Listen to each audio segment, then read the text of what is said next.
Hello and welcome to the Science Fiction and Fantasy Marketing Podcast, the show where we help you establish your author brand, increase the size of your audience, and sell more books. I'm Lindsay Baroker, and I'm here with my two co-hosts. I'm Jeff Poole. And I'm Joe Lallo. And we've got a guest for you this week, Andrea Pearson. We're going to be talking with her about planning big promotions, getting readers on your list, useful services and plugins. A lot of the stuff the three of us never talk about because we're kind of too lazy to do these things. But we met Andrea at the workshop on the Oregon coast, and she seemed really excited about all these things. But let me read your bio real quick, Andrea. She's published more than 2 million words under 3 pen names, including 30-plus novels, several nonfiction books, multiple novellas and short stories, and over 100 articles for professional blogs and websites. She was the executive director for Indie Author Hub for a year and a half, and she is frequently invited to teach about successful indie publishing in podcast interviews and at conferences and conventions. She and her husband live in a beautiful little valley surrounded by hills. Just try to stalk her based off of that, guys. Hi, That's Andrea. why I did that. Doing? Yeah, I figured you were trying to be a little anonymous there. I read that part of your bio, and I was like laughing my butt off. I was like, "Ooh, I need to do something like that for mine." All right. Well, yeah, it works. Welcome to this show. Why don't you tell us a little bit, about how you got started with the fiction and publishing in general? Well, like a couple of your other interviewees, I didn't grow up wanting to be an author. I grew up wanting to be a doctor or an artist. My older sister was the author in the family, the writer in the family. It wasn't until I was an adult that I decided that I wanted to actually start writing. And I wrote my first book. It was a middle grade epic fantasy that came out in 2011. But anyway, okay, so I wrote my first book, and I decided that I wanted to try to get a publisher, an agent, and everything. I had a friend that recommended autonomy.com, so I put the book up there and got the attention of an agent, and it went really, really fast. They tried to get me they actually did. They got me a contract with one of the big six, Little Brown, Hachette, whatever.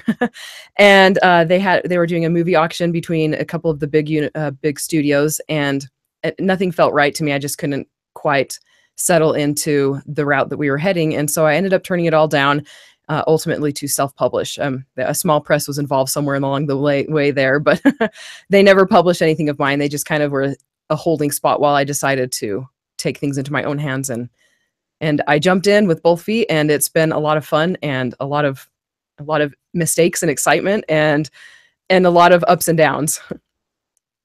Oh, and you wanted to know about my fiction too, right? Well, you could, whatever you want to tell us. We're here for you. Oh, I appreciate that. Does that include pizza and hot chocolate? I mean, is that in your fiction? Well, I'm sure I have pizza and hot chocolate somewhere in my fiction. Yeah, so I write fantasy, which is urban fantasy / paranormal fantasy / epic fantasy / just whatever I put in my books. I don't generally follow a trend. I have in the past, but then I've gone back and looked at my books, and they're not really following the trend that I thought I was following. So, and we'll talk about that a little bit more later with the series relaunch that I just did. But anyway, yeah, that's my fiction. Yes, I've told the story before about how I can only get like one chapter in before something happens that immediately takes me out of the market I was attempting to write to. So I gave up. Yes. So your bio also mentions pen names. Do you want to talk about any of the other genres or anything you've jumped into, or is it hush hush? It's all hush hush. No, just kidding. I haven't gone public with my pen names just because I'm still working on also bots, and one of them I haven't done anything with in a little while. I write illustrated kids picture books. My husband is my illustrator. He's a professional artist, and so makes a good team. We've discovered how to make money there, but it's not where we're passionate, and so I haven't pushed that a whole lot. And then I write Sweet Romance under a separate name completely. So you missed the chat before the show where I was complaining to Joe that the cover art is not getting done in time. Your husband doesn't want to do like 3 dragons really quickly, does he? You know, I've talked to him. I've heard you mention that before, and he's fantastic at art, and I've been trying to convince him. And maybe you mentioning it now will convince him, because he's very good at other world type creatures. So very cool. Well, let's kind of jump into some of the marketing stuff. Okay. I remember, as I was saying before we started recording, we met you at the conference, and you were kind of having powwows every morning with anybody that wanted to come and talk marketing. And one of the things you kind of mentioned is planning a big bang promotion. And I'm curious what you mean at that. Is it a launch or just anytime you want to run a sale? And what does it entail? It depends on what goals are. I don't recommend any big promotions unless you have a lot of reviews. And so if it's a launch, then you'd want to soft launch first and make sure you've got reviews in order. And I usually recommend about 50 reviews. The more the merrier, of course. And anyway, another thing, it depends on the emotional state that the author is in and their financial state and how much time they're willing to plan and put into the actual promotion. But there's all sorts of things that you can do. And one of the biggest things I like to mention is that you need to be willing to pay it forward. Because when you run a big promotion, you'll be relying a lot on other people to help, a lot of other authors and things like that. And so if you're not willing to help other people now, when you need the help, when you run your big promotion, they won't be as willing to respond. But there's all sorts of things that you can do when you're running those promotions. One of my favorite things to do is multi-author promo events where all the books are the same genre, it's the same price, and my book is top and center. And, basically I let people know that the reason I'm running that promotion is for my book, but that I want to be able to help other authors. And those events vary in successfulness. It depends on how big the authors are. There's other things I like to do. Let's see. I like to have my books on all the free websites. I usually have my assistant do that just because, you don't get a whole lot of results from that. But free websites, the big websites that are paid, BookBub, Book Barbarian, Robin Reads, things like that. Facebook ads, Amazon ads, BookBub ads, and newsletter swaps. And yes, I do have notes because that's my personality. I don't do, on the cuff things. I'm not improv. But basically just things that work for you as a reader. Work really well for a big promotion. And like I said, it doesn't need to be a new book. It could be an old book. Oh, and one thing, Facebook events are awful. I thought you were going to say they're awesome. And I was going to be like, oh my gosh, you're the first person that said that. What's your secret? My secret is I avoid them. I know when you said don't do anything until you have 50 reviews, some people listening were like, oh my God, I've never had 50 reviews on anything. Is there anything that you do for a newer book to really, of course, after time we can build up a review team, but maybe for a newer author that doesn't have a big list of people they can draw on yet, any suggestions for getting those reviews? It's kind of a chicken and an egg thing. You've got to run some promotion to get some reviews, but finding people who are willing to review. One of the things that I say is at the beginning, sometimes you need people like beta readers to post reviews. And as long as they say that they read your book for free or they helped in the publishing process or the editing process, and friends that read the genre. I mean, I know people, the common advice is don't have people who know you post a review, but if they post an honest review, my sister-in-law gave me a 3-star review once. So they don't always post honest reviews, but when you're very first starting out, you're not going to get downloads until you have reviews. And so there's all sorts of different ways you can get reviews. I've got them listed in one of my books, things like Booksprout, if you guys have heard about them yet. I know that the owner, Sean Manaher, the owner of Reading Deals, has a website for getting reviews, and Jim Kukral also has his review grabber tool. There's all sorts of things. Let's see, the owner of bookrank.com, she has a review service as well. I can't remember what it's called right now, but there's all sorts of places if you're willing to put a little bit of money up front. So it's either time or money. So either you have to wait for the reviews to come in organically, or you spend money and get reviews in the beginning. I did it the organic way, but it takes time. And of course, what we're doing does take time. This is about the long game, not the short game. Yeah, I think that's something that hopefully you learn as an author, is that even for indies where things are way accelerated, it's still a pretty slow process. But all right, so there's a couple of different ways to do a big promotion. You could either stack things for one monumental push, like if you were doing a bestseller run, or you can spread promotion over several days, or I guess several weeks. What do you think are the strengths and weaknesses of those two methods? Okay, so yeah, I definitely recommend the several weeks method. Big spikes are exciting to see how high up you can get in the ranking in one day, but the problem with that is you get punished in the algorithms. Basically, Amazon tries to cut off those big spikes really quickly. And my most successful promotions, I've always started several weeks before the big event, which is usually me leading up to a BookBub promo or, you know, one of the other big ones. Anyway, I'll start several weeks ahead. I'll start with one Facebook ad that's at $5 a day, and then I tweak it until it's getting good results. And then I slowly increase that. And at the beginning, you constantly need to be testing. You need to find out which promotional websites give you the best results, which newsletter swaps give you the best results, and things like that. And then you order those in from, you know, littlest results up to the biggest results, aiming to have the biggest result be on the final day. But if it's spread across several weeks, what it's doing is it's teaching Amazon that your book is relevant. A lot of the times our books aren't relevant if our ranks are not high up enough. And it takes a long time to teach Amazon that, yes, our ranks are relevant, our book is relevant, and that they can continue to help us push things to make that promotion more, more effective.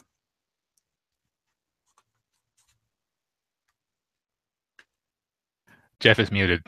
It's Jeff's turn to talk. I swear I hit that darn button, stupid thing. But how much promotion do you do when releasing a sequel versus what you typically do for the first book in a series? I mean, is there anything you do to the other titles in preparation for releasing the next volume? There, not a whole lot. Every time I release a new book, I have two objectives. I'm trying to reach new fans, and I'm trying to reach old fans. And so with a later book in the series, the goal is to get as many new fans on the first book as possible, and as many old fans on the later book as possible. And so I'll promote both the first and the current release. And then we'll be talking about download bonuses later. So I'll talk about those later, and what I offer as a download bonus. And the first book, I usually drop it to free, and the second book, I'll drop it to 99 cents, depending on how many books are in the series. For my last book in my Mosaic Chronicles, it was number 9. It came out in July, and I dropped the first book to free, and the second book was 99 cents. And then I offer the third book free as a download bonus. Nice. I do have a question from one of our viewers, as actually pertains to when you were talking about reviews. From Michelle, she says, should the 50 reviews be for a particular platform, or let's say some on Goodreads and some on Amazon, etc.? I always use Amazon as I can't remember what it's called, but basically I monitor by Amazon. It's good to have a lot of reviews on other sites, but most of the promotional websites don't pay attention to them. If you're trying to get a promotion on, say, Robin Reads, they'll most likely look at your Amazon reviews. But again, reviews everywhere help. So now, I guess I haven't asked you yet if I think your series under your name is in KU, maybe. Are you kind of a mix? Are you wide and some in KU, or what are you doing there? I have my newest series is in Kindle Unlimited. I release everything new into Kindle Unlimited for at least 90 days, and then if it takes off, I keep it there for a little bit. But I don't know. My thing is Amazon is not where it's all at. Amazon can give you a lot of money now, which I try to take advantage of. But the goal is to be diversifying as much as possible, because 70 years from now, I'll still be writing, or 60. I hope I live 70 years. I'll still be writing for a long time. And Amazon, who knows how long they'll be around. I'm very, very, very pro Amazon, but I also strongly believe in other retailers and in other distribution methods and things like that. So yes, did that answer your question? Yes, and I too have my Android body on pre-order for the brain transplant when the time comes. But so for your stuff, because I feel like a lot of authors want to do this right now, since we are seeing that it's a huge advantage visibility-wise to launch stuff into Kindle Unlimited, but we all not want to be exclusive with Amazon. Have you found any secrets for, if you do that and then you go wide, how do you gain traction on the other platforms? First off, I don't go to them and say, hey, I've been in Kindle Unlimited for a while. Will you guys throw me a bone or something? I try to keep things, I don't know. I like catering to the other websites. And so when I go to them, I try to make it a partnership. So I'm not asking them what they can do for me, but I'm trying to make it so that they see that I'm doing stuff for them as well. And so I'll encourage my readers to leave reviews on other retailer platforms. I promo my book on those platforms. For example, I'll send out a Twitter message that has a link to Kobo that is completely about Kobo, or a link to my book on iBooks. And I don't mention Amazon. I don't mention Kindle, And I encourage my readers to download books on their sites and diversify and basically, well, the biggest thing, of course, is getting reviews there. That's the best way to get attention from the other places and to gain traction, because without attention, you don't gain traction just because of the way they're set up. Right. You're definitely easier to get approached once you're selling well. And, especially at some of the smaller stores, it doesn't necessarily take a huge pile of books to get on their radar. But do you try permafreeze or anything like that and promo those, or are you more doing full priced items? I do perma-free. I like the first book in a series, if it's wide, to be perma-free. And then, so the first book perma-free, and then I do discounts and things like that. But I know that some of the retailers, they do like higher priced items, and I haven't tested around with that a whole lot, but I will eventually, but not yet. All right. So let's say, you're wide and you finally are on the radar of some of the folks that are doing merch for the other storefronts. What are some of the what sort of promotional help do you think you should be asking for? Like, can you hope for? And what kind of things can you do to sort of sweeten the deal to try to get them to promote you more? Okay, so before we go into that, just when I do recommend people pitching the merchandisers and all of the retailers have a way to contact them. And if you've been doing all these things to draw attention to them, they don't always approach you. Sometimes you have to approach them and you have to pitch them and tell them, this is what I've done to help promote and help gain readers. And this is how many readers downloaded. You have to pull your readers, find out how many readers are downloading on that website and say, I want to be able to increase that. And then you always, what I usually do is I'll say, hey, I'm running this promotion, or I've got a BookBub deal coming up, or this and this and this, and I would like to do this with you guys if you're willing to help me out. For example, this past March, I did a box set that was 6 books from one series and 9 books from another. I can't remember, but it was a huge box set, and it promoted on iBooks and Kobo, and we had huge results from that, and they were very excited to. It was my Smashwords merchandiser who set up the iBooks one, but I went straight to Kobo and with my merchandiser there, and they were very excited because I was giving them something that was exclusive to them, yes, but it was also just something that the readers couldn't get otherwise, because I uninstalled it. I deleted it, unpublished. There's the word. I published it afterwards, unpublished it. So you had books from 2 different series and one gigantic, I assume they were in the same genre? Yes, and they are actually related. All of my series so far tie back to each other because I like to mix my characters around and introduce them to each other. And my readers so far have really enjoyed that. And so they were connected because the characters fight together in parts of one series. So, yeah. All right, and you pretty much just covered my next question, which was asking if you use Drafted Digital or Smashwords or what to do to foster relationships. So I have 2 questions for you from the viewers that I've been watching on YouTube. First one is from Montgomery Harris. When you are promoting a re-release or a spin-off from an older series, do you have any tips or advice on what best to do or not to do? Okay, so any tips from when promoting a re-release? Is that what the question was? Sorry, my Yes. mind blanked for a minute. Yeah, it was, when you are promoting a re-release or spin-off from an older series. Okay, so so the series that I'm working on right now that'll be released in January, it's a spin-off, but I set it several years in the future, and I very rarely refer back to the other series because I want the new readers not to feel like they're missing a whole lot. If they're curious, they can go back, and most of them probably will, but I want the series to feel like fresh content. And so, yeah, so if I'm doing a spin-off series, I just push it as a brand new series, and then I don't tell people a whole lot that it's not, All righty. The second question from Sarah Weldon. She's asked, do you try to get reviews on Amazon in different countries or just your home country? My street team is all over the world, and I've made pushes for like the UK promos and UK books and things like that, but I haven't put a whole lot of emphasis into it, mainly because there's so many other things to be working on. And, it gets overwhelming. That's probably something I could hand off to my assistant, though, tell her to get everything set up on the other countries, make sure that I'm getting reviews there too.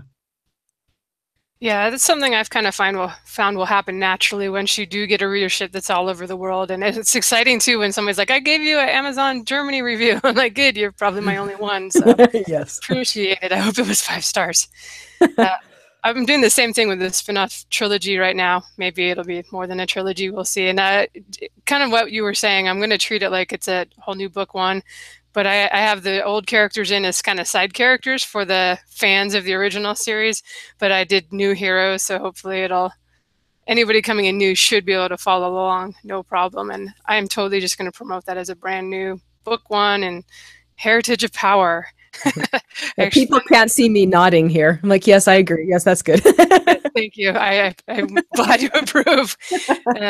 I wanted to say too, when you were talking about the exclusive content, we've talked about it on the show before here too, and I know Joanna Penn's a big fan of doing like the giant box set, like you were talking about. It's probably going to be like $24.99 or something regularly. That you can't really do that on Amazon without cheating yourself. So it's the perfect thing, I think, to put on Kobo and iBooks and maybe try to get the 70% royalty on the big sale. Did you do 99 cents with your big box set? Was it like a sale thing? No, I did it $4.99, and yeah, down from about $25.99. Yeah, so it was a good enough deal. I mean, that's a huge discount from the price of the regular books individually. No, that sounds like a good deal for 15 books. Did you say were in the set? And I don't know, I've thought about doing like an exclusive short story or something if I put together a giant box set. What are your thoughts on that? Because I don't want anybody that bought the books individually to feel they have to get the set for the story. My readers don't buy box sets unless they actually want to read the books that are in them. Even when I've done exclusive things in them, I've found that if I go from the ethos side and say, hey, if you download this and get all these bonus downloads, then it'll help me a huge deal. But a lot of them won't download just for a short story or exclusive. If it's like a novella, like a 40,000 or 30,000 word novella, it's probably better than just, a short story. At least that's with my readers. They're like, wait, I've already got these books. Why are you having me download them again? Yeah, I actually did that when I put together a set of book ones, and I had 4 book ones that most of my readers would already have. And then I wrote a new novella, but it was like 40,000 words, and the whole set was only 99 cents. So I'm like, well, even if they normally the novella would be $3. So they're not like losing any money, but I still had people like, can I just get the novella? I don't want all these other crummy books that I already bought. I'm like, hey, don't you like rereading your favorite books? Come on, go reread them. I was like, well, why is this a thing? So you'll have another box set on your Kindle, but I don't know, you got to do what the customers demand, right? But I did want to ask you, because you just relaunched a series on Amazon, and it looks like you put out the whole thing on November 1st. I was stalking you. So, and it's like 6 books. What has your experience been with that, with relaunching it, and just, would you do the same way again, just putting it all out on one day, or have you thought at all that maybe I should have staggered it? I'm gonna probably stagger the next one, but I will do a series that I relaunch all on the same day. I think it's good for read through if the books are what's the word? It promotes a knee-jerk buy, an impulse buy if you have all the books available at once. This relaunch, though, I did make a couple of mistakes with it. For example, I didn't give myself enough time to plan the relaunch. We were heading up to that conference, and I was trying to find all of this product that had no fragrance in it. And so that was taking all of my time. But anyway, so I discovered, because this is the first series that I wrote, that when I wrote it, I didn't know anything about marketing. I didn't know anything about genres. I just knew it was fantasy and magic. And so I've branded it to myself, to my personal author brand. And when I released the books, I actually realized that they aren't regular fantasy. They're actually epic fantasy. And my book covers, though very attention-getting and very pretty, were not epic fantasy book covers. And so if I that was my biggest mistake, was I got the results were really good, but they weren't as good as I wanted them to be because of the covers. And well, I do my own book covers, and so I've updated them all now. They all look more epic fantasy, epic-y fantasy. But so I'm going to give us a little bit more time and see if I can retrain the algorithms, the also bots, because I was sending so much different traffic. So my books, they're epic fantasy for teens, and I was having, bare-chested men on the front, and most epic fantasy teen readers don't read bare-chested men books. And so So I realized that by, sending all different fantasy, fantasy's good, but sending all the different types of audiences to my books, I was mistraining the algorithms, which is something that I'm always teaching everybody. You got to get the algorithms correct. But, if I'd taken a better look at my series, I would have realized ahead of time it was epic fantasy. And yeah, things we learn as authors. But the good thing about it is it doesn't matter how many mistakes we make. We'll be here for another 10 years, another 20, 100 years, and so we can relaunch our series regularly. We don't have to rely on one relaunch or one brand new launch. And if it fails, who cares? We always get another shot, Definitely. It's, why not keep trying, especially if it's a good story and it's getting good reviews. And I noticed with yours, it looked like you started over with new ASINs and started from scratch. What made you decide to go that route? You're getting Andrea-itis. Talking is hard. It is. So I wanted to have brand new. Okay, so this relaunch, it also included a rewrite. And the first time I wrote the first book in the series, which is now titled Forsaken Prince, the first time it was The Key of Klenya, and I wrote it thinking I was writing a teen book, but my editor was like, this is actually a middle grade fantasy. And so that was very disappointing to me because I was sitting here thinking I was writing this epic teen book, and no, it wasn't. And so I've always wanted to go back and change it so the main character was older, so the things that he went through were a little bit more age appropriate for an older audience. And so I changed a lot about that first book and a lot about the second book, where it's now geared to 16-year-olds instead of 12-year-olds. And so I didn't want to have the ASINs be the same because the reviews on them all mention this is the perfect book for middle graders, and it's not the perfect book for middle graders anymore. And so yeah, so and this latest launch, and I'll talk about this again a little bit later. I think you'll be asking questions about newsletters, but I took a break from my newsletter during the summer, and that included my street team. And this relaunch, I've had problems getting reviews on it because I took a 2-month break, and that was long enough for people to forget about me. A word to the wise: don't take breaks from your newsletter. Yeah, definitely. And I kind of did the same thing when I first was writing my little short stories about goblins. I didn't realize that kids want to read up. Like if you're writing 10-year-old characters, then this is a book for an 8-year-old. And if it's 13, 14-year-old characters, it probably is middle grade. So that's a word to the wise out there to anybody who's not really immersed in it and doesn't know that well yet.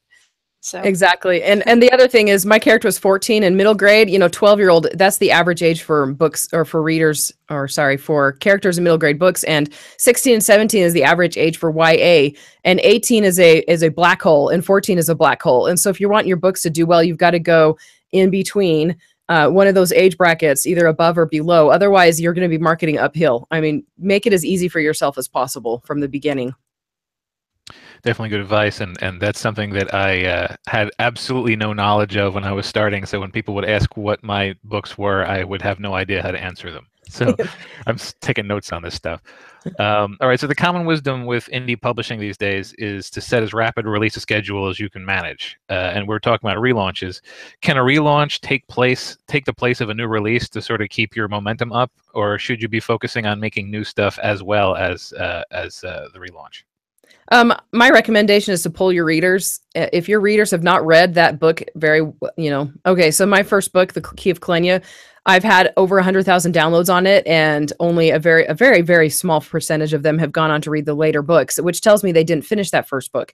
And so I was able to relaunch and target my current readers as well as new readers. And so it acted as a new release because most of them hadn't actually tried that book. But if most of your readers have read the new book, then I would suggest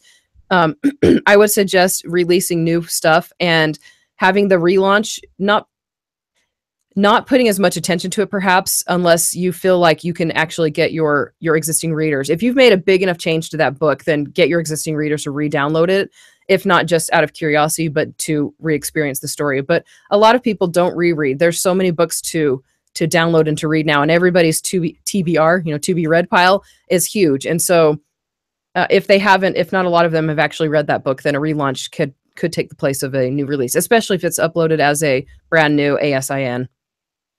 So my question for you then would be, when should an author consider relaunching a series? Is there a time frame involved? Should you wait a certain amount of time? Do you base it off poor sales or downloads? What's your opinion? Okay, yes, all of the above.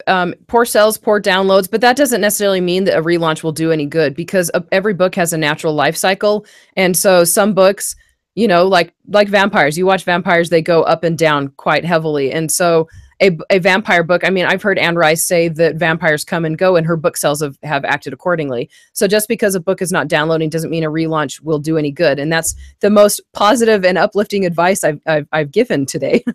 But sometimes a relaunch will do a lot of good. And my goal is to relaunch my books every few years. A facelift is always good, not necessarily publishing at them as brand new books, but a new book cover certainly, because trends change so quickly in publishing.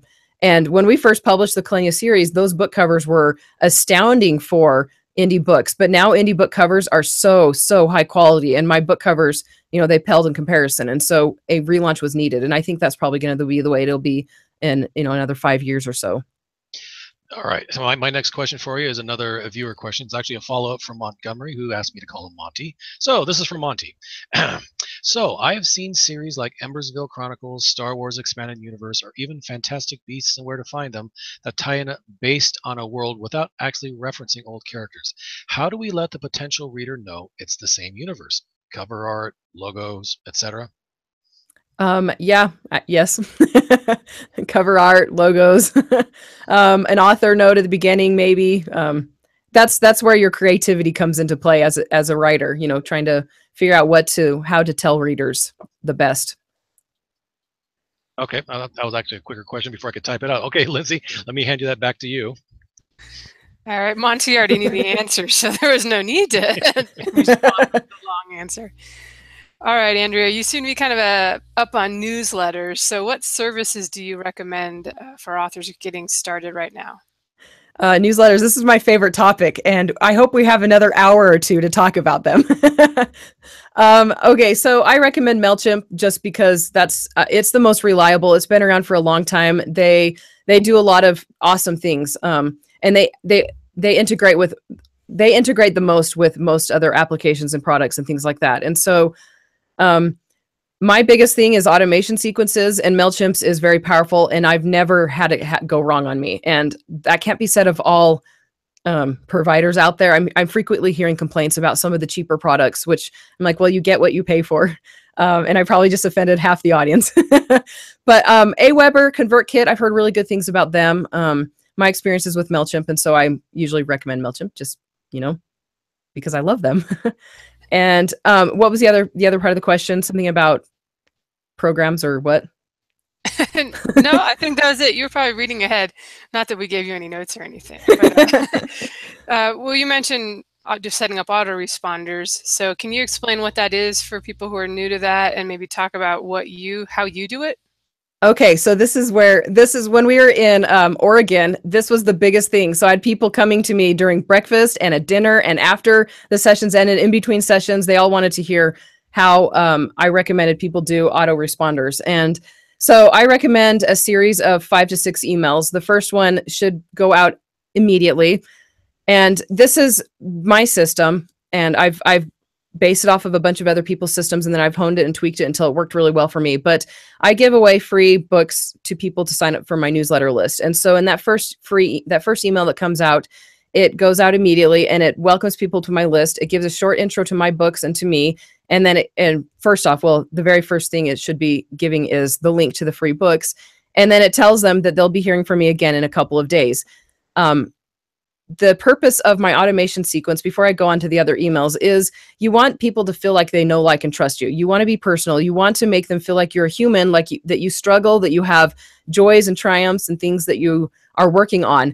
One of the biggest comments I get from my readers is that I'm more personal than most authors they know. And I know it actually gets people to read my books because they feel like they know me, and eventually they will read my books. This is what they've told me through my polls and things like that, or just personal emails. And so almost all my emails include pictures of my kids, pictures of me, and nothing personal, nothing private. My kids are really little. And so, they're not going to be out wandering the streets alone, so somebody can't come and stalk them, But the first email goes out immediately. It gives the links to the free books, and it gives a short intro to me and a short intro to my books. The second email comes out in about I don't know, 3 to 5 days. It depends on what your end goal is. If your end goal is to email once a month, then I would say 5 days later would be fine. No more than 5 days, because they just barely sign up to your newsletter list. Most of them probably won't remember who you are a week later even. And that's might come as a shock to some people, but most readers don't remember who the names of their favorite authors, unless they've read tons of books by that person. So the second email will be a follow-up. It's verifying that they actually got their email. Actually got their free books and they're able to download them. It gives a little bit more of an intro to me and a little bit more intro to my books. So I'm telling them the things that I've struggled with. For example, having 2 little kids, a 4-year-old and a 2-year-old, and writing, that it's pretty hectic. And as I make myself look more human, then my readers feel like they can relate to me better, which gets them to feel like they know, like, and trust me, so that they're more encouraged and more likely to buy my books. The third email is where it comes, let's see, so the first one's immediately, second one's 3 days later. The third email comes about 5 days later, and I invite them to connect with me somewhere online. It's the social media site that I spend the most time on. So for me, it's my private Facebook group for just readers. And the goal with this one is to increase the number of connections you have with those readers, so that, they see you more often, they hear from you more often, and they're more willing to, again, buy and pay attention when you talk, because you're popping up. Let's see. So that's the third email. And it's, again, a little bit more intro to me and a little bit intro to my books. Basically, each email has 1 paragraph or so that talks about me, talks about my books, just so that it's not all in one email. I don't want to overwhelm readers. Readers don't care who you are in the beginning. So that's why you start out really small. Then the fourth email comes 7 days after the third one. And it's where you invite them to buy your books, the second book in the series, or the third book in the series, or whatever, somewhere else online. And you don't want to set this one off for too long. It needs to be after you've slowly introduced yourself, after you've invited them to connect with you, because you want to set a precedence for the rest of the time they're on their newsletter list, on your newsletter list. You don't want them to think that they're there just to hang out with you. They're there to actually buy. And so you tell them about the next book in the series, tell them about any struggles that you had while writing it, any triumphs, anything like that. And then you say, you can buy it from these retailers, or you can download it here. And I like to include teasers for the books. Just because they're on my list doesn't mean they've read anything. So I read anything I've written. So I'll start with teasers from book 1, and then I'll do teaser from book 2, book 3, whatever. Okay, so was that the fourth? Yeah, that's the fourth email. So that's the one where I get them to buy, where I get them to buy the next book. And yes, they all buy. Every single person always buys. Just kidding, they don't. But that's why they're on my newsletter list, so that I can continue building that relationship of trust, so that when they are ready to buy, when they're in a position and they need a new book, they're still hearing from me regularly, and it puts me up at the front of their list. The fifth email, okay, so my fifth email, I ask for reviews. And I'm about to put my most recent relaunch in as this automated email where I say, hey, readers need reviews, and this is why. And so you basically explain that a review, we can't promote without reviews. Most readers won't download a book from an author unless they know that author, or they see that there's a lot of social proof on that author's books. And so my fifth email, I ask for readers to post a review, and then I tell them, hey, it doesn't need to be long. It can be short. It can be in your words or whatever. Just make it honest. It can even be a low star review, and that makes me look more legit. All 5-star reviews don't look legit. And so that's my email number 5. That comes 7 days after email 4. Email number 6 is where I invite them to my review crew. And the review crew, and it's my review crew and street team, RCAST for short. And I tell them, basically, like, my subject line is usually something like "my book's free for life," something like that. And the reason I do this after I ask for them to post reviews is because my requirement for joining my street team is that they post 2 reviews. And so if they post a review in that first email or that previous email, then they're already eligible to join my street team. And in that email, let's see, what's the word? I make my street team look fantastic. I tell them all the awesome things I do for them. And I actually run separate giveaways just for my street team. I email them separately, and my super fans love that. They love hearing from me. And I go to them when I need ideas for things. I ask them for advice on stuff. I tell them a little bit more than I tell my main list. And and in my email, when I invite people to join, I'm telling them all these things because I want them to feel like when they join that it's a big thing, because it is, books free for life. There's a lot of voracious readers out there who want to, who want to be reading your books, but maybe something in their life is preventing them from doing it. And then you say, all I require in response or in return is an honest review on the retailer websites. Okay, so that's email number 6 in my sequence. And then I usually have a poll where, an automated email where I'm asking readers their age, their gender, the region they live in, how many of my books they've read, where they found me, which of my books they've read, and just general things like that, because I like to know what's going on with my readers. And I know some authors will poll their authors or their readers once a year. I like to poll them as they come in because they're more likely to open the emails when they're first starting out. And then the last email in the sequence it comes out several weeks later, like, I don't know, 3 to 4 months later. And it's how are you doing? And I keep that one really short. I don't put pictures in it just because I want it to be very to the point and just say, hey, how are you doing? Just want to check in with you. And I get actually more responses from that email than I do most of the other ones because, it's more personal. And it's really fun because as they're going through my automation sequence, which is about 5 to 6, sometimes 7 weeks long, they're responding to my emails and updating me on what they're doing with their lives. And then they'll gradually stop answering, to emails because, life gets busy and things like that. And I know they're still opening because they open my, it shows up as opens, but that one where I'm checking in on them, they almost always respond. And I don't know, I really enjoyed that. And I know, okay, so when I was up there, I was telling Kevin J. Anderson, and Kevin, if you're listening, hi. I was telling Kevin J. Anderson all this, and he was like, I don't want to hear from my readers that often. Do I have to? And I was like, well, okay, so if you don't want to get a whole ton of emails, there are certain things you can do. I put a question in every single one of my automation emails that tells them to respond, and answer a question and interact with me, because if I can get them interacting with me, that makes me, again, more like a person. But when you've got 3 million books out, you're going to have a whole ton of readers, and it's very, very overwhelming getting a lot of emails. And so I say, first off, don't put the questions in those automation emails. And second off, when readers email, don't respond in the first 5 minutes. Don't respond in the first hour. Give it a few hours. And in my case, I can't respond immediately. Usually, it usually takes me a day or so because I have little kids running around my ankles. And so readers, it's not, readers usually recognize that you're not on your computer all day. And so the responses have gone down since I've stopped asking questions in some of my emails and since I've stopped answering immediately, but the interaction is still there. So, the opens and clicks and things like that. And I've got examples of my automation sequence in I don't even remember what my book's titled, in my self-published strong book. So while I was at that conference, a couple of the authors that were there, I asked them what they thought of my nonfiction titles, and they're like, I have no idea what your books are about. And so I rebranded them all. When you go see my books on Amazon, you'll see that I focus a lot on fiction, and I haven't put a lot of attention to nonfiction, which I'm working on remedying. That was one thing that I learned up there, was that I need to be focusing on the nonfiction side because I'm passionate about these things. And if you can't tell, I like talking about this stuff. And so I need to be actually working on getting reviews on those books and things like that. So I rebranded and I relabeled everything under self-published strong. And, that's usually easy to remember. But yeah, I've got examples from my automation sequences inside of my emails, inside of those books, along with why, more whys and hows and things like that. Let's see. I think that's everything, right? That was good. That was like 8 minutes. I didn't have to say anything.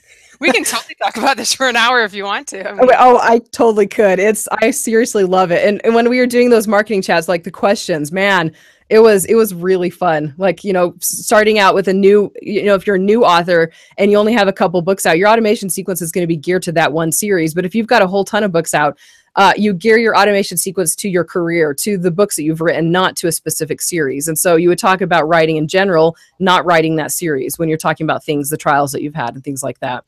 So yes, there's a lot to cover there.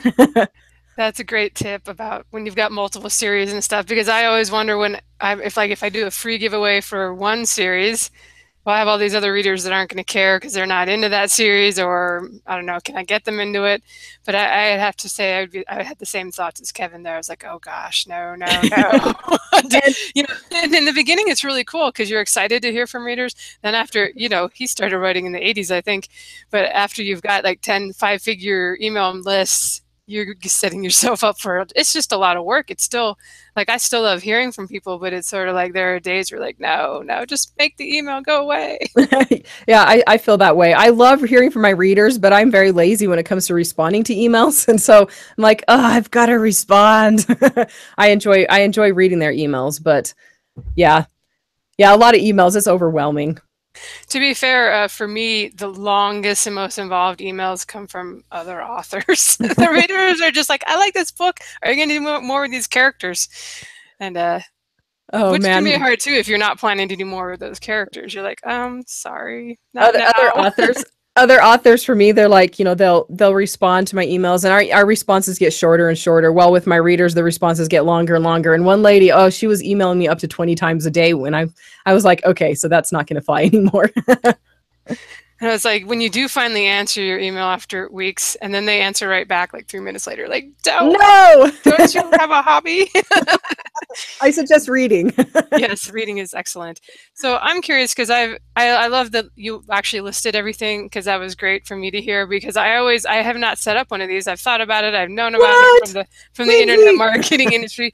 I do have a first email that has like links to my other books, and it's pretty informative, and here's all the download stuff. But for somebody that's not getting these kind of more cold calls, I don't know what you'd call them. Like, I don't try to get people on my list until they've read a book. So I'm not giving them a bunch of free books and then trying to get them to buy the next book in the series. They're already enough of a fan that they wanted the prequel novella, or prequella, as apparently I called it at a conference. So do you do anything different with the first couple lists in your responder series, if assuming they're like already a fan? No. Okay. So that first set of responders, that goes to people who are already fans. So I invite them at the back of the first book. I offer the second book in the series for free. And I also offer a short story exclusive that my readers call a delicious short story, because it's told from the viewpoint of the main character, the guy who is very rude to the girl. And the story is from her point of view. And so readers are like, okay, why is he such a jerk? And so that story tells why he was such a jerk. And that one gets downloaded, honestly, more than the second book in the series. People join my newsletter list for that short story. And so for current fans, for people that have already discovered me, I offer something that's exclusive. That short story is not available anywhere. It's a short story exclusive that they want to get. I polled my readers and they told me that was what they wanted me to write about. And it's something they can't get anywhere else. For the people who have not discovered me, they actually go through a separate sequence. And so my main automation sequence comes from my books, where they have to have read something in order to join up on there. Well, sometimes they don't. Sometimes they scan to the end and they see my offer, or at the beginning of the book, they see my offer. But a lot of readers have not read my books, and they'll come from like Insta Freebie. So when I run huge giveaways and things like that, through King Sumo, and I upload them, and then I send them a couple emails that introduce them to my books and things like that, and they sign up through Insta Freebie. And those emails they don't contain hardly anything personal in them. It's more of a, hey, here's the free book that you just downloaded from Insta Freebie. If you had problems installing it, man, I'm on this computer lingo today. If you had problems getting it on your device, then here's the link to BookFunnel, which, by the way, huge shout out to BookFunnel. I absolutely love BookFunnel. Anyway, so I send them a couple of emails first, and then by that point they know who I am. And then I have Zapier, I don't know if you guys know about Zapier, but I have them automatically move those people into my main email list, which is where they'll get my main automation sequence, which assumes that they've already heard of me at least. My mute button was hiding. It's contagious tonight. No, and it's zapier.com. Is that right? Zapier? Yeah, zapier.com. And they are an author's best friend. Oh man, they've made my life so much easier. So they do all sorts of things for authors, like Facebook lead gens. I don't think anybody really likes importing and exporting Excel spreadsheets. And so they do that automatically. So my lead gen ads, Zapier will take those and put them in MailChimp automatically for me into my Facebook, my little Facebook list, where they get a couple free of emails from me. And then Zapier takes them from that list and puts them automatically into my main list, where they get the 5 to 7 emails from me automatically. And then I love Zapier. They automate so many things. And actually, when I do my download bonuses, that all gets run through Zapier. I don't do any of that myself. I make Zapier do the hard work for me. All right, cool. I'm taking notes over here, so I'll be putting these in the show notes, guys. So if you're getting daunted or you don't have a paper with you, you can come on by the site and we'll get them in there. I did want to ask one question that came up that I've thought of before with these autoresponders is for somebody that mails regularly anyway, like once a month or whatever with the new release, just saying, sometimes we look at that. With MailChimp, you know, I'm an Aweber person. I haven't even looked into this there, but is there anything you want to do? Do you want to not have that email come while they're going through your cycle, or do you feel like it's confusing at all? If like, here's a new release, you know, and of course you're going to tell your list, but maybe they just popped onto the list and they're not there yet. My regular weekly emails go to people that are not in the automation sequence, but when I have a new release, I usually announce it to everybody who's been on the list for at least a week. So if they've gotten my first email that gives them the free download and welcomes to the list, and then they'll have gotten the second email that verifies that they got the download, and then at that point they're free game, because a lot of those people do want to hear about new releases. You know, if they found me through my books, they want to hear about new releases, but you can't just assume that they know who you are. And so if you say, hey, here's my new release, when they've only been on your list for one day, it's kind of like they say you got to build relationships of trust. If you're just jumping in when you want them to buy something, and even if they've just barely started on the list, then it makes them feel like they're being sold to instead of them actually enjoying the books and wanting to download. A lot of us, I mean, we want to think that people on our newsletter list will download everything we put out because they adore us, but that's not generally the case. Even people that adored us at one point, they forget why they adored us, and you have to remind them. And if you're only emailing here and there, or only emailing when you have a new release, then it starts to come off as that friend who only calls up when they want to ask a favor, you know. And so does that answer? I think that answered your question. That's an excellent answer to the question. Thank you. I'll pass you on to Joe here. They haven't talked for a while. Sorry, guys. That's all right. So it seems like the autoresponder is a pretty long and detailed and well-formed thing. After that, is it just set it and forget it, or should it be updated periodically? I think you want it to be set and forget it, because getting to know getting to know readers is not something you have to do on a individual basis, you know, like a one-on-one basis. The automation sequence allows you to be focusing on readers who already know who you are, while also focusing on writing new stuff. And so you want it to be evergreen content.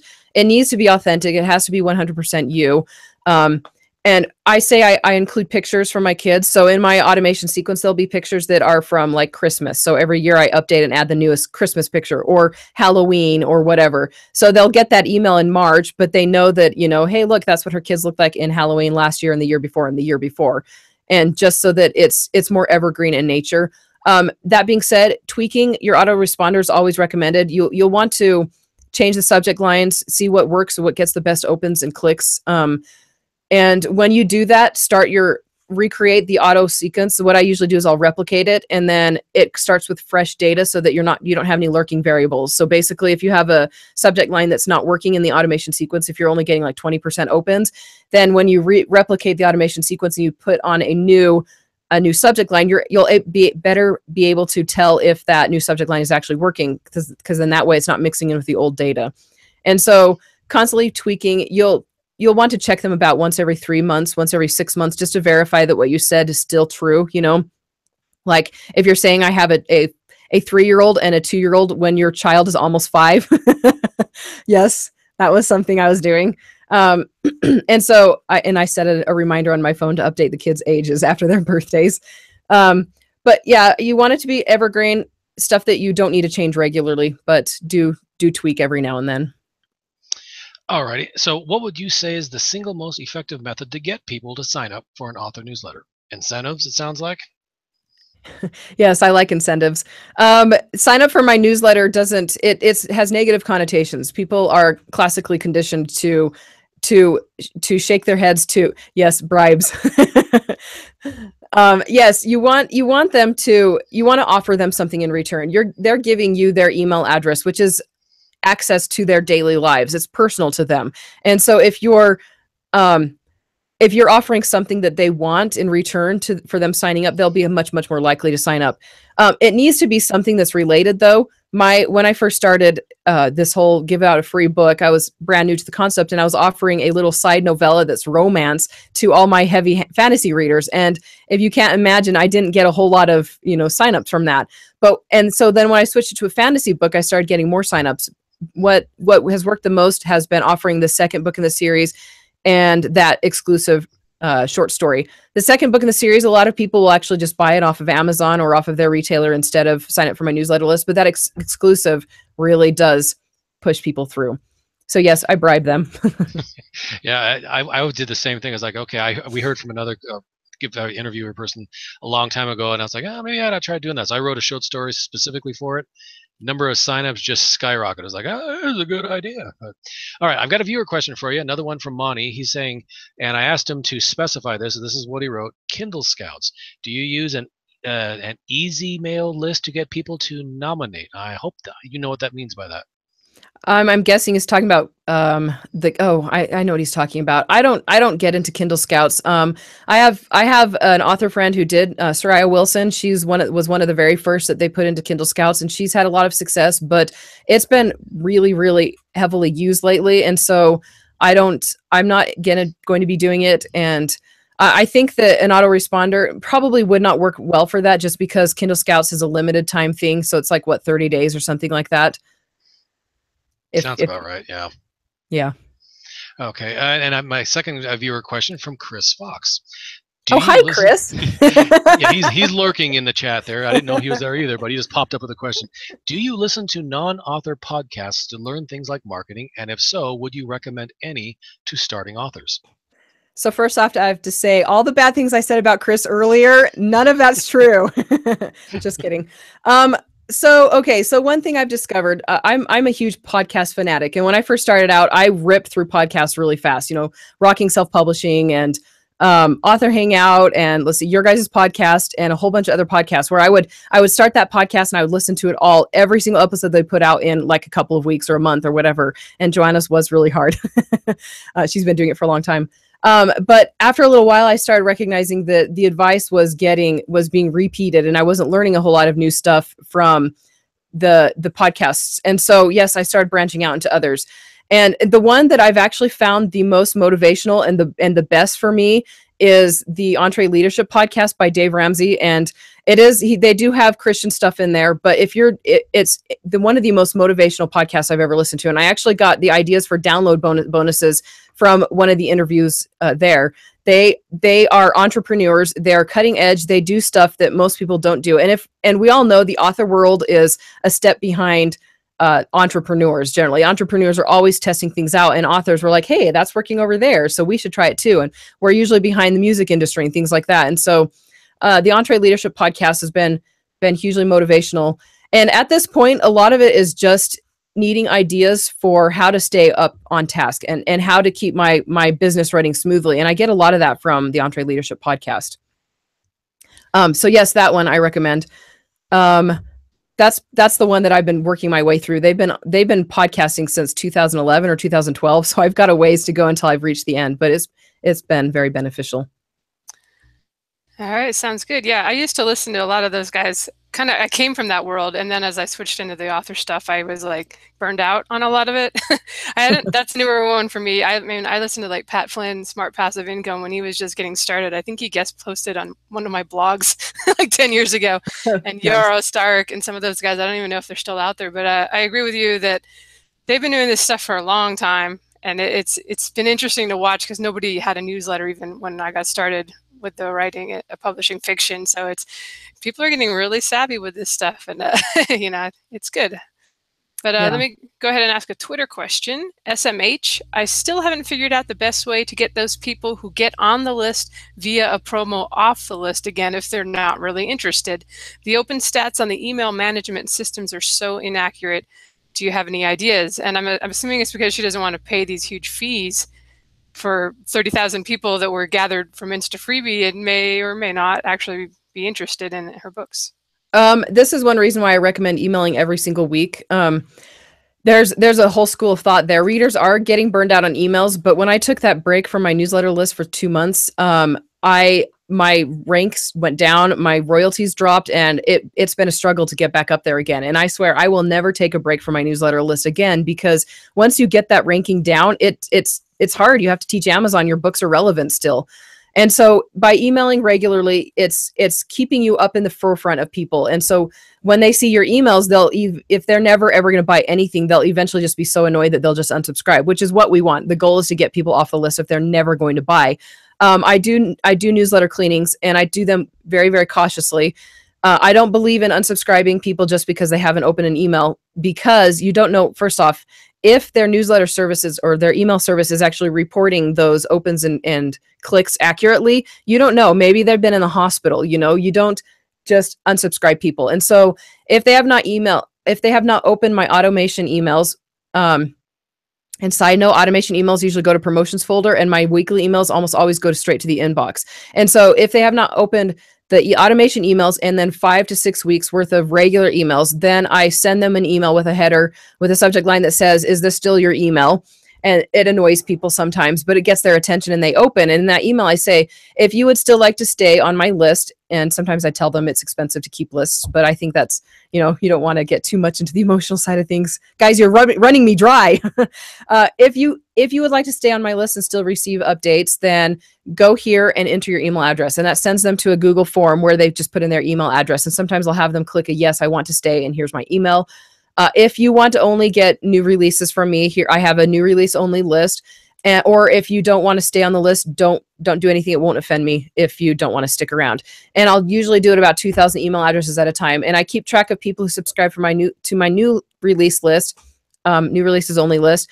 And I keep track of the people who want to stick around. I remove all those people out of that export of email lists of the 1 and 2 star readers.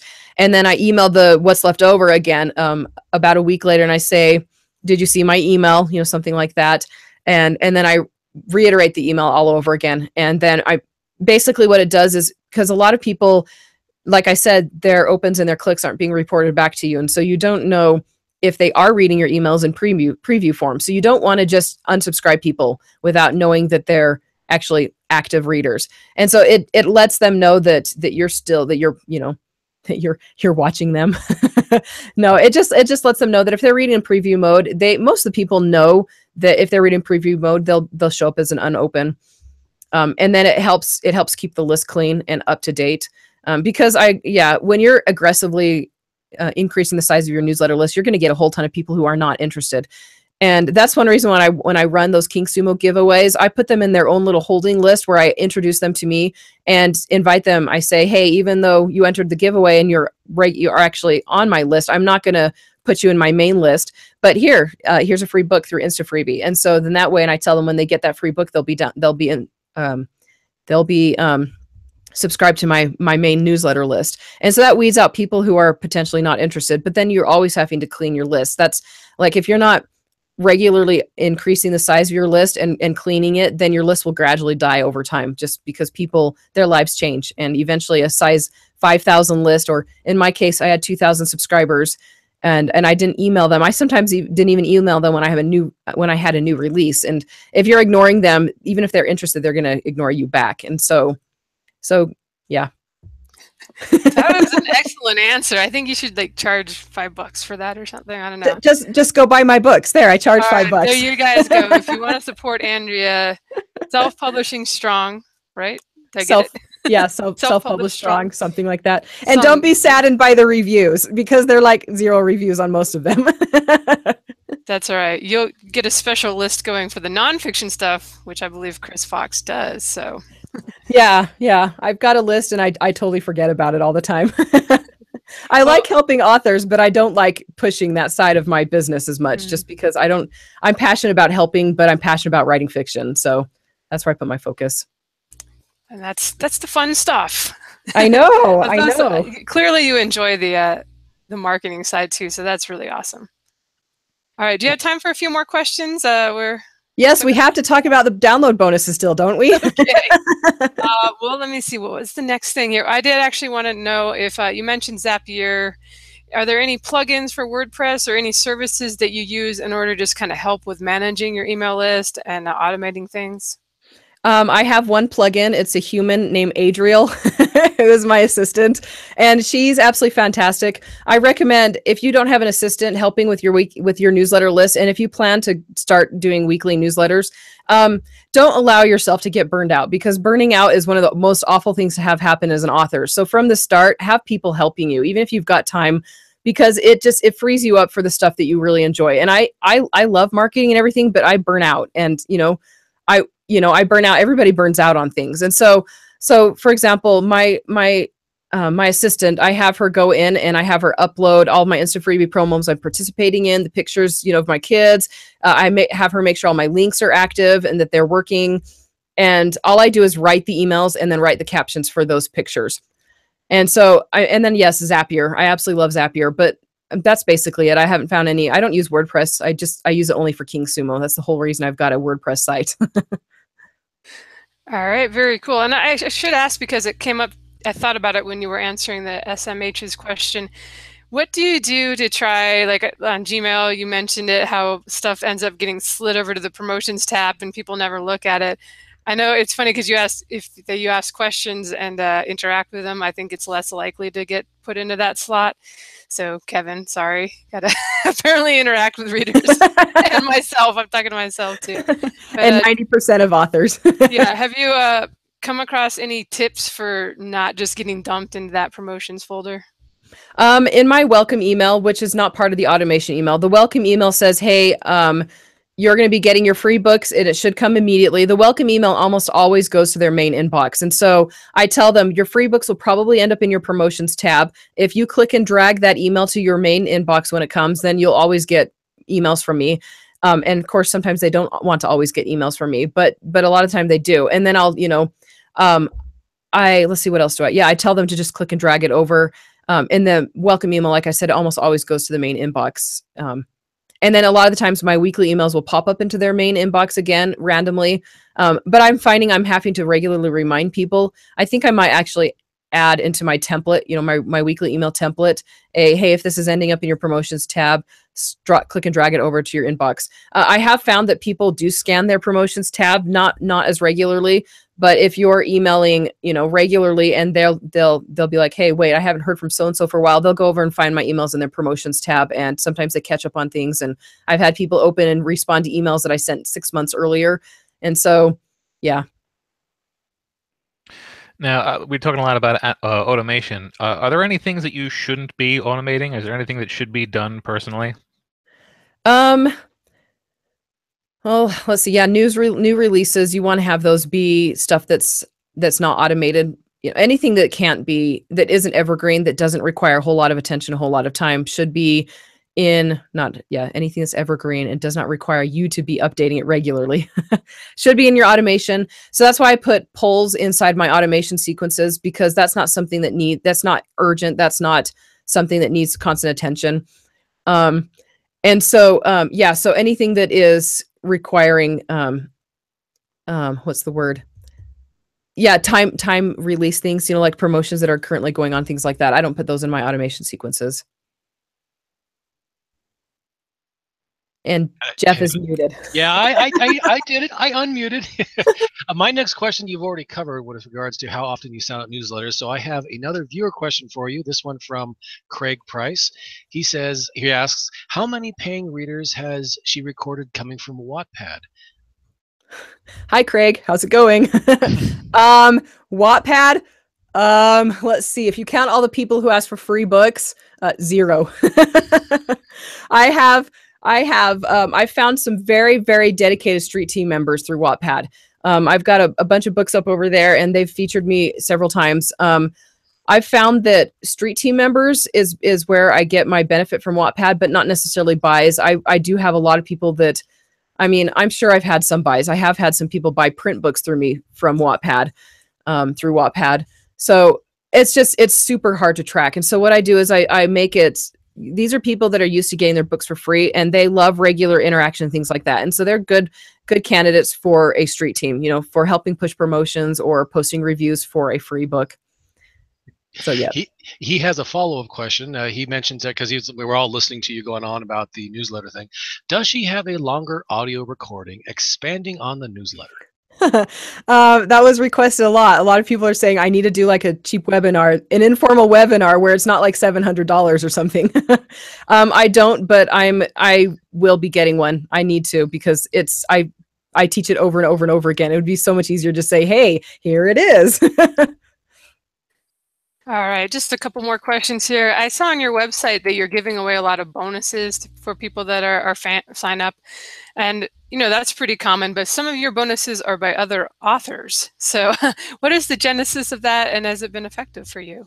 Those bonuses are for new releases, and I do them for books that are later in series, and, well, actually pretty much any new release. I like to do a bonus. And the way I tailor my bonuses are I do stuff for new fans and old fans. And so new fans and old fans alike enjoy reading. And so, okay, I'll get to that. And that requires the lengthiest response. But I do fantasy. My husband's a professional illustrator, so he'll do, his little fantasy scenes of my books. And so I'll give those away. I'm also an artist. And so I'll do, maps that I've drawn of my settings and things like that. So those are some for current readers. I did a diploma for the university that's featured in one of my series. I've done word searches and coloring pages of the book covers and things like that.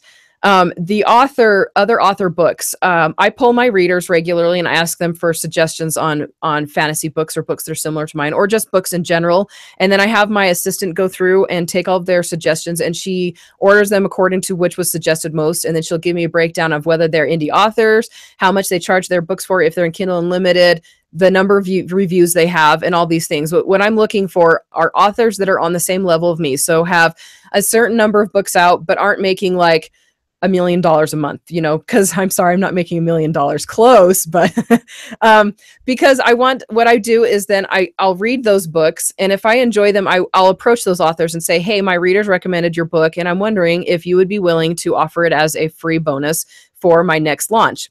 And the goal of this is I want to get people to download my latest book, and you want it done during a certain time, because if it's a limited time, and if it's an offer that's going to expire, they'll be more likely to do it. And a lot of people will say, oh yeah, I want to download her book, but then they put it off, and you run the risk of them never downloading. And so the download bonuses are offered for a short period of time. And the goal of them is to get people to download my books. And it's also to share other authors with them, basically, because there's not enough authors to go. Well, there's tons of authors to go around, but readers read like a book a day, or sometimes 2 books a day, or some people a book a week. But we don't write a book a day, and we don't write a book a week. And so I want to make sure that I'm offering something of value, and something that's time limited, so that they'll be more inclined to download my book. Plus, it's benefiting other authors, because my readers, if they love those other authors' books, they'll go on and buy other authors. And it's doing that whole pay it forward, So I'm helping them, they're helping me. Yeah. So does that answer the question? I ask that a lot. Does that answer the question? That's all right. I am sufficiently answered. Thank you. So I actually, my one question now is split into 2.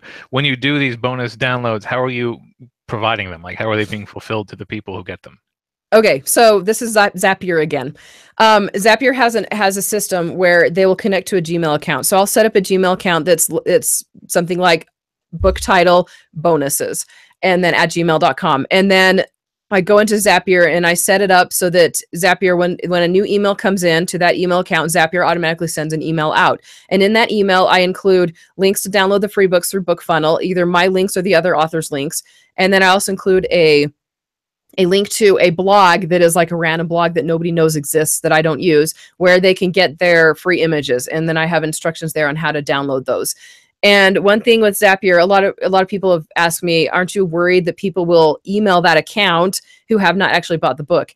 I make sure my readers know that they'll only forward a proof of purchase, which is a screenshot or their confirmation email from a retailer, to that email account, and that they'll get their download bonuses that way.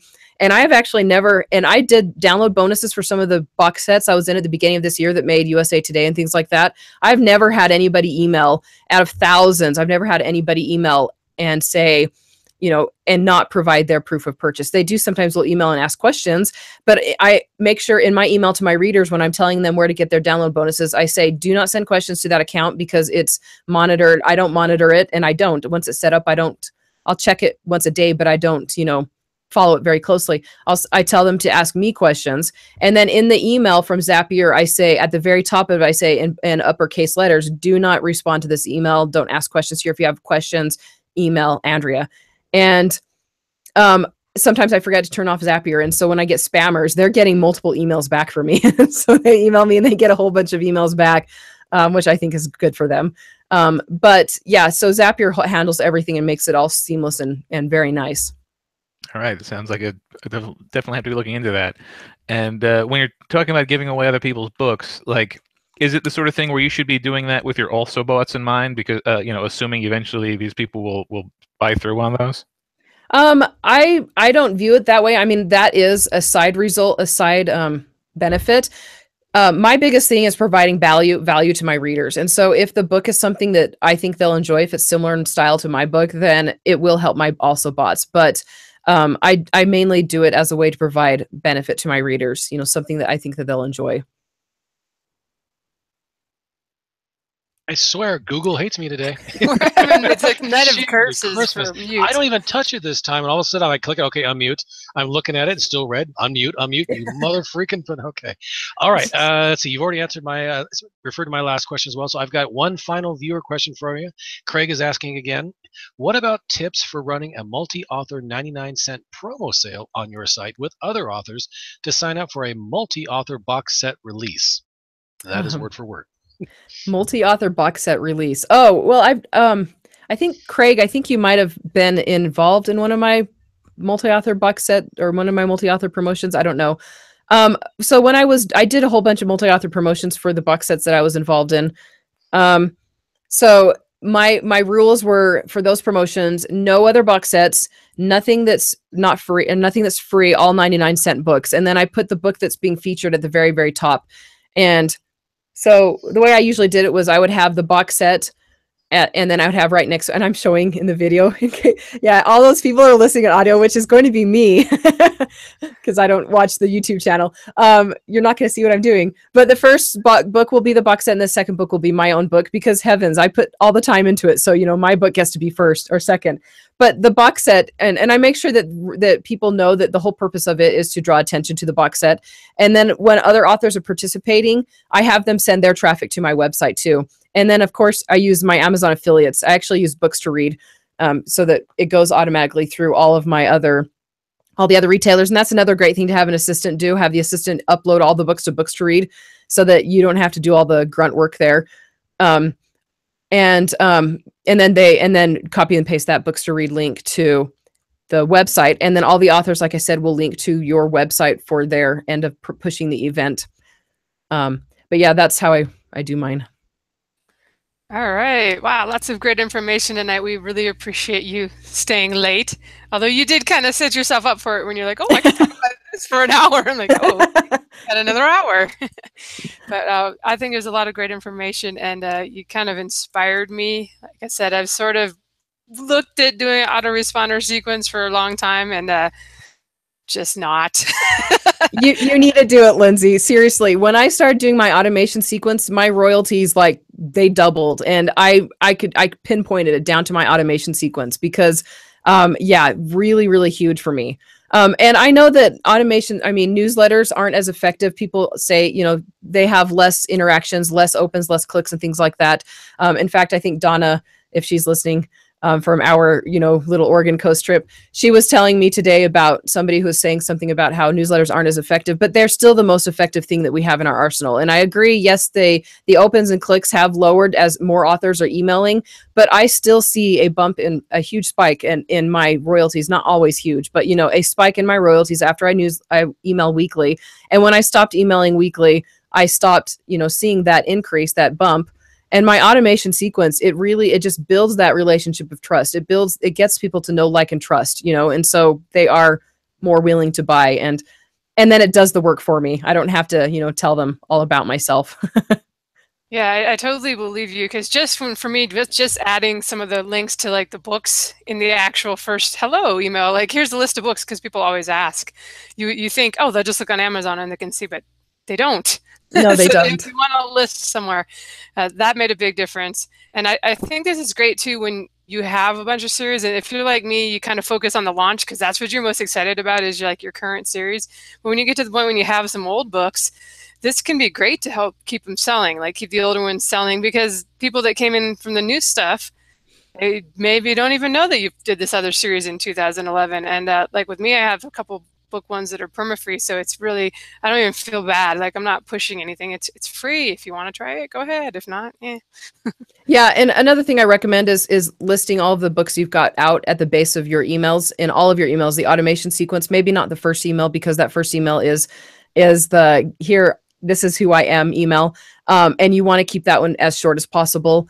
And I need to actually take my own words into advice. I'm a wordy person, if you can't tell. My emails are long. And my readers, the people who are most attracted to me, they stick around. And the ones that don't want to read my emails, they don't, or they just watch for my new releases. Anyway, so I keep a list at the bottom of all my emails, including my weekly template of all of my books. And the ones my books that sell the best, I keep little 75 by 115 size. And I'm again using visual here. So she is demonstrating a 75 by 100 size on the screen for our audio listeners. Yes, I put little tiny thumbnail images of all the books I've published, all the book covers with the links to buy and things like that. And then that way it's not just a list of books, it's, a visual reminder of all the books I've got out. And it's also a very not in your face way to market your backlist. And so that readers every single week, they can see that. And if they scroll down, they'll see it. And it's not like you saying, hey, here's my backlist, buy it. I think that's one reason why I do see an uptick in sales after every email I send out. Excellent tip. And for those who don't know, remind us where they can find you, which of your books they should check out. If you're working on anything cool now you want to tell us before we sign off. So they can find me. I run a group on Facebook called BookBub Promotions and More. And they can get information on what we've talked about, the big promotions and the newsletter list, those in my books, the Self-Published Strong series. My website is sadly updated. I'm really horrible at regular maintenance. So I need to actually update my website, but that's AndreaPearsonBooks.com.